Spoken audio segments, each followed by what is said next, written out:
Alright, so teachers, eto na po tayo sa ating preparation ng mga Catch-Up Fridays lesson plan. So, ang ipapakita ko sa inyo ngayon ay for March 15, 2024.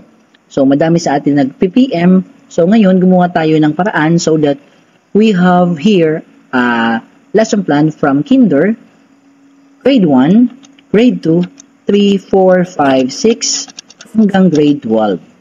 So, ito po ay free or libre lamang. So, to get the soft copy, once mapanood nyo po ang video na ito, may link po sa description. Then, sa description, andun ang link. Pag inopen nyo po yung link, hihingan kayo ng password. So, gaya po nito. So, may password. So, to get the password, kunin po ito sa video. Then, once nakuha na, i-input, then, makikita nyo po dito yung mga laman. So, ito po, sample po ito na lesson plan natin for grade 1. So, ayan. So, makikita po nyo dito, grade 1. Ayan. So, 4 A's po yan. Then, sa baba, i-edit nyo na lang. Madami po yan, mahaba. Prepared ninyo. Then, noted the principal. So, for grade 1 po ito. So, for March 15. So, grade 2. We have also grade 2. Ayan, March 15. Then, may grade 11 din tayo. So, buksan natin yung grade 11. Again, ito po ay may password. Ang password ay makikita nyo po dito sa screen kasi ilalagay ko po ito. Once makuha nyo po yung password, i-input nyo na lang once inopen ang link ng file. Nasaan po yung link ng file? Nandito po sa description. So, ito po, pinapakita ko sa inyo yung mga sample content ng ating mga lesson plan. Again, ito po ay free or libre lamang. Wala po kayong babayaran. So, kukunin nyo lang po yung link ng soft copy. Papanoorin nyo po yung video. Then, bantayan o hanapin ang password na ipinakita ko po sa video ito. So, mag-open naman tayo, for example, grade 6. So, ito po, nagkapakita ko sa inyo ng mga content.